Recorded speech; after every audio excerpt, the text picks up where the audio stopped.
Dear students, welcome to 7th Standard CBSE Social Science class. Today in this class, I am going to take Social and Political Life, Unit number 1 on Equality.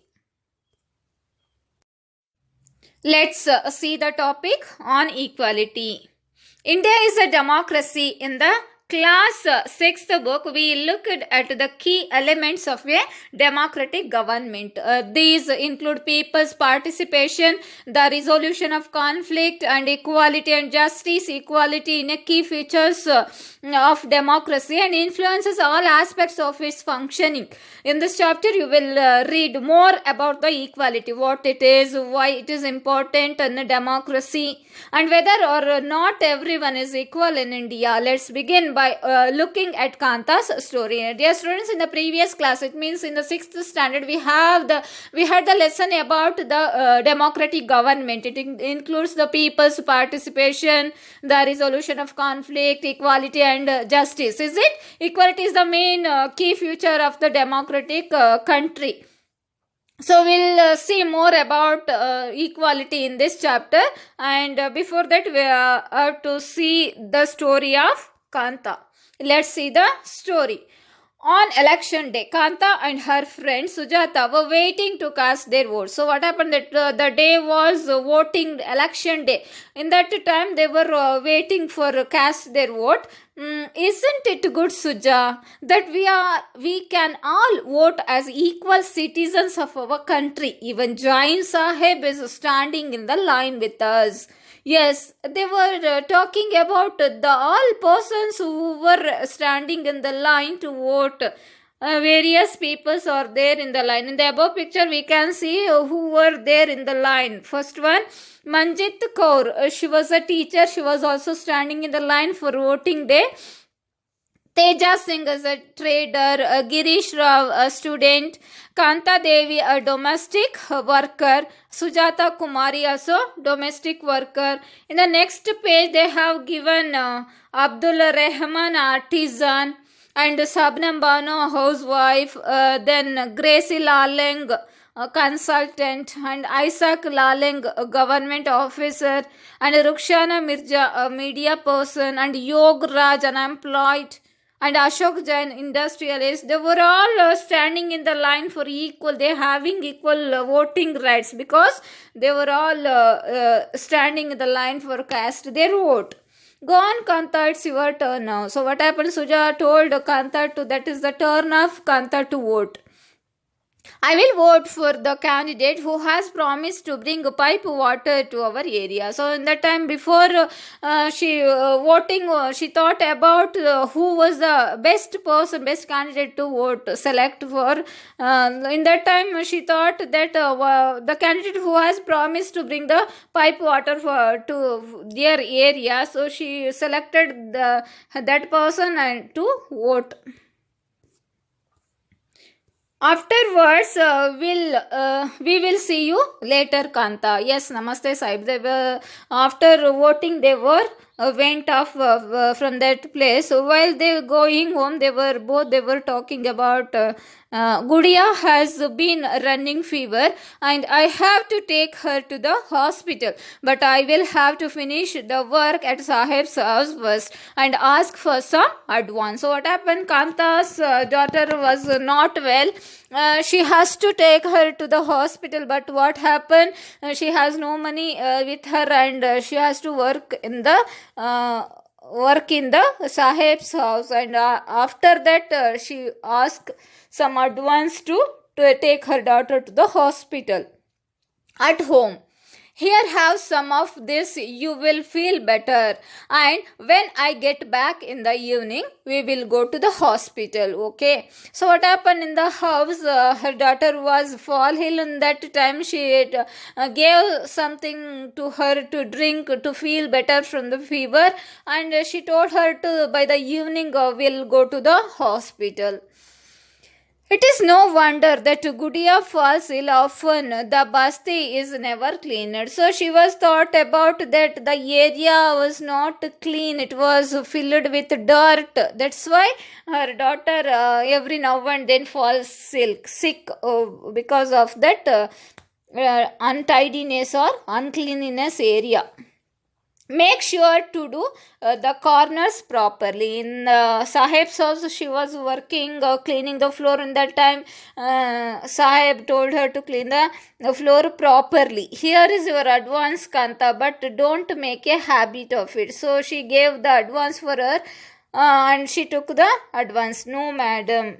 That evening, just a few more minutes, Betty, Jain Madam and Jain Sahib may stand in line to vote, but they never have to do it when their children are sick. So, when what happened by the evening, they were standing in the line to consult the doctor in the hospital. In that time, only poors were there in the hospital in the line. In that time, Kanta thought about the Jain Madam or Jain Sahib. If they may stand in line to vote, but they never have to do it when their children are sick like that. So, because by poor people only going to the hospital by standing the line in the government hospital. Equal right to vote. The story above begins with Kanta standing in the line to cast her vote. Is it? Look again at the various people who are standing in the line with her. Kanta recognizes her employer, Ashok Jain, Chote Lal, her neighbor. In a democratic country like India, all adults, irrespective of what religion they belong to, how much education they have had, what caste they are, or whether they are rich or poor, all allowed to vote. Is it? In the democratic India, in our India, after 18 years, adult people who have the rights of voting. Is it all adult, irrespective of what religion or they belong to, how much education they have had, and what caste they are, whether they are rich or poor, everyone are allowed to vote. This, as you have already read in the class 6th book, is called Universal Adult Franchise. We have known about this. Universal Adult Franchise means after 18 years we have the rights of voting, and is an essential aspect of all democracies.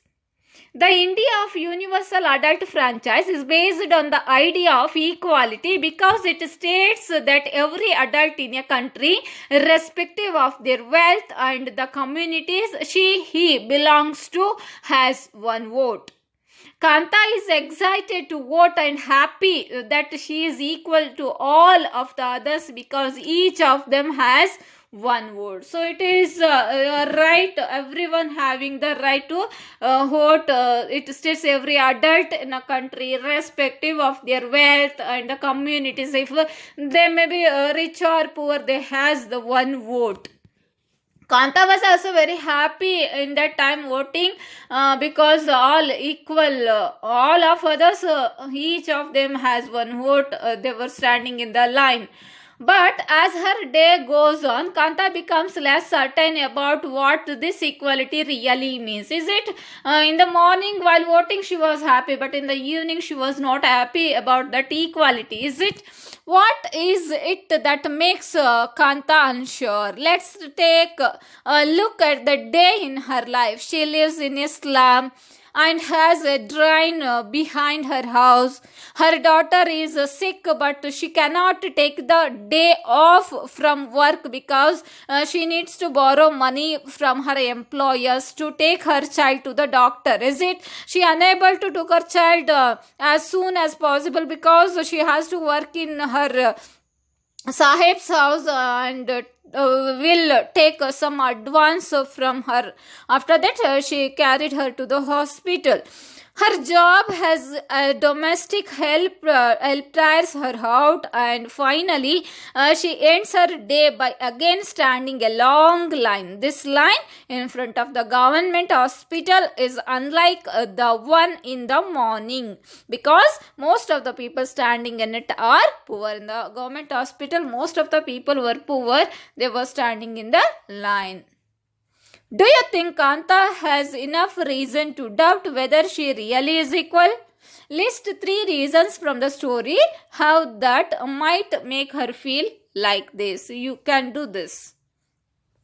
Other kind of equality. Kanta is one of many people who live in democratic India and who have the right to vote, but whose daily living and working conditions are far from equal.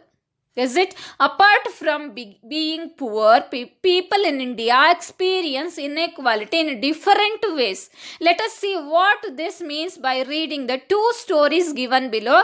Each of these is based on real incidents of people lives and reflects the different kinds of inequalities and exist in India. One of the more common forms of inequality in India is the caste system. One of the main common forms of inequality is caste system in India. If you live in a rural India, your caste identity is something that you probably learned or experienced very young. Is it? If you are living in a rural area, you experienced it in very young age.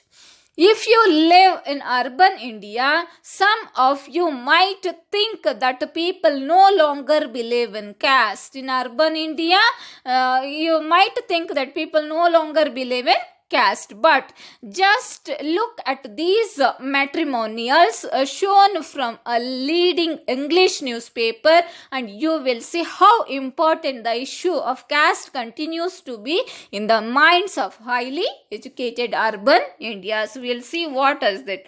Now, let us read a story about the experiences of a Dalit child attending school.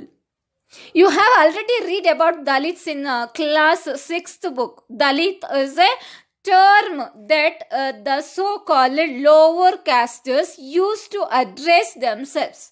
Dalit means broken, and by using this word, lower castes are pointing to how they were and continue to be seriously discriminated against about the Dalit.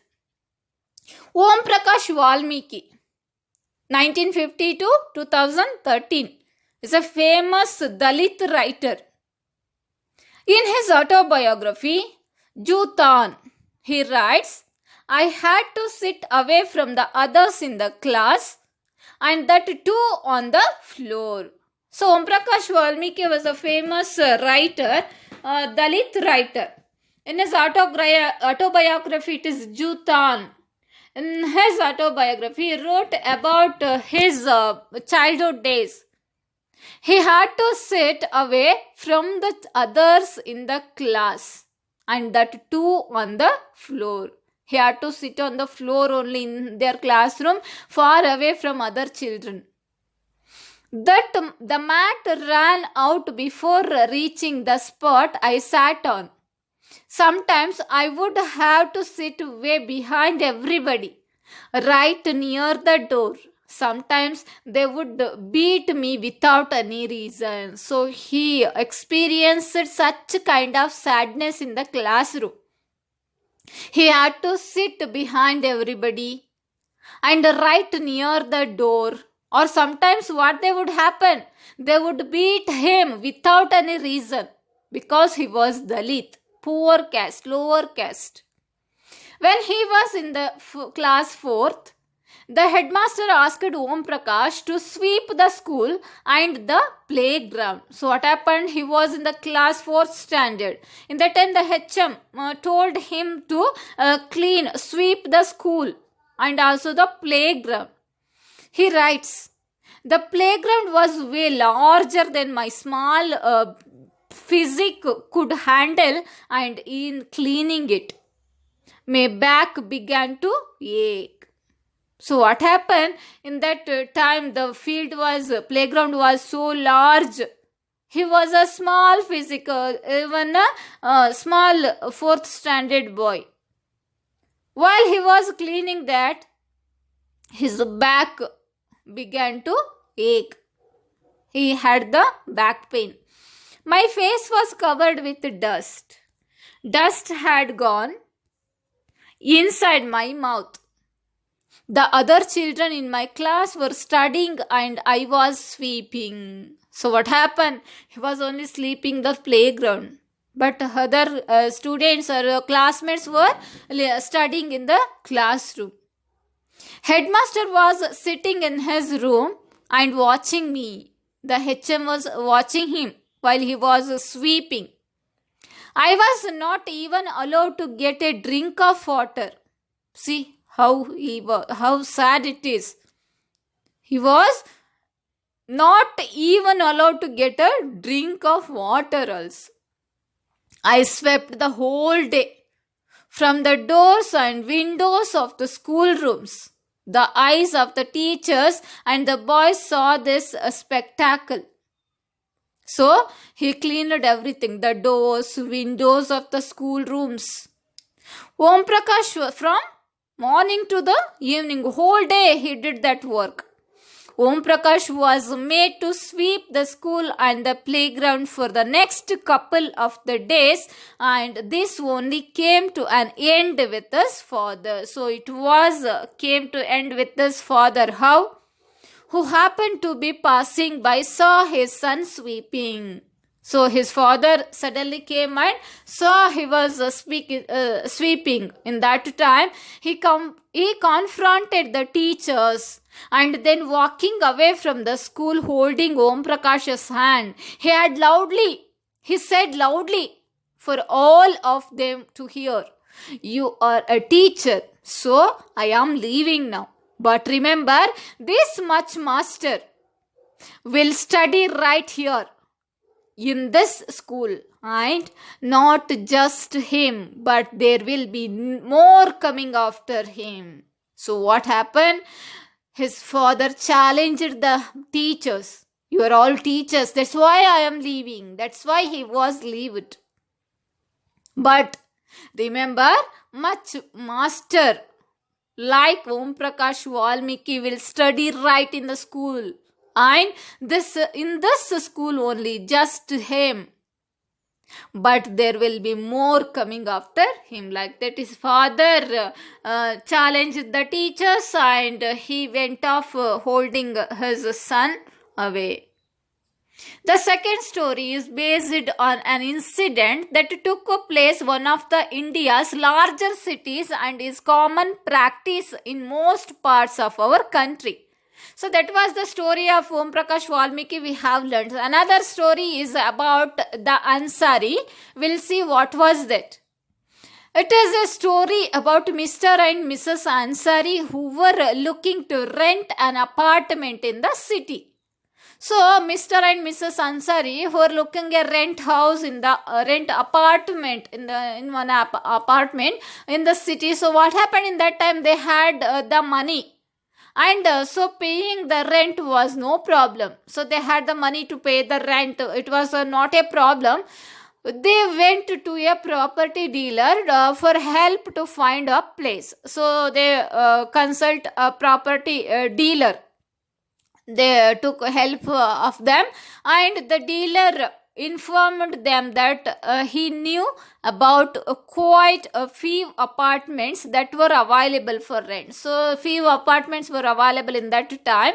They visited the first apartment, and the Ansaris liked it very much and decided to take it. So in the first apartment, Ansari's family they liked that very much. In that apartment, they decided to take the rent for that in that apartment. However, when the landlady found out their names, she made an excuse about how she could not rent the house to someone who ate meat because the building did not have any non-vegetarian residents. So what happened? But the owner of that apartment, landlady, she came to know about the name of their Mr. and Mrs. Ansaris. So she told that the house did not have any non-vegetarian residents. Both the Ansaris and the property dealer were surprised to hear this because they could smell fish being cooked in the neighbor's house. Some say the same excuse was repeated in the second and third apartment. So they were all Brahmins. They don't want to give the apartment for rent to the non-vegetarians in that area, in that city. Finally, the property dealer told them that they might want to change their names and call themselves Mr. and Mrs. Kumar. So what happened in that time? The property dealer told them to change their name Mr. and Mrs. Ansari to Mr. and Mrs. Kumar. The Ansaris were reluctant to do this and decided to look some more. So they were exclaimed about that how to change their names. So they look for some other more. In the end, it took a whole month of looking at apartments before they found a landlady who was willing to give them a place on rent. So what happened? After 1 month, whole month, they took whole month to search apartment to the place for rent. Then finally they have got the rent. So that was the story about Mr. and Mrs. Ansari. Recognizing dignity. You have understood by now that the caste were all born into the religion we practice, the class background we come from. Whether we are male or female, these are often the things that determine why some people are treating unequally. Om Prakash Valmiki and the Ansaris are being treated unequally on the basis of the differences of caste and religion. Is it in why they were recognizing as the caste system? Because it is the background, it is came from by birth. It is we are calling the caste. Om Prakash Valmiki and Muhammad Mr. and Mrs. Ansari, they have got suffered some what happened for Valmiki, he had also suffered in the school, and Ansari also did not get any land for home for rent in the apartment in the city. They suffered from that like that because of their caste and religion. When persons are treated unequally, their dignity is violated. The dignity of both Om Prakash and Valmiki and the Ansaris was violated because of the way in which they were treated. By picking on him and making him sweep the school because of his caste, Om Prakash Valmiki's schoolmates and the teachers hurt his dignity badly. Is it? And made him feel as if he was less than equal all other students in the school. Being a child, Om Prakash Valmiki could not very little about the situations that he was in. It was his father who, on seeing his son sweep, felt angry by this unequal treatment and confronted the teachers. Is it? The Ansari's dignity was also hurt when persons refused to lease their apartments to them. However, when the property dealer suggested that they change their name, it was their dignity or self-respect that made them refuse this suggestion. Om Prakash and the Ansaris do not deserve to be treated like this. They deserve the same respect and dignity as anyone else. So, we'll stop here. Next, continue in the next class. I hope you all got this topic. Answer the following questions. What is universal adult franchise? What are the differences you have seen in the line of voting and in the line of hospital? How Om Prakash Valmiki treated in school? What happened to Ansari's family in the city? Dear students, try to answer all these questions. Next, continue in the next class. Thank you.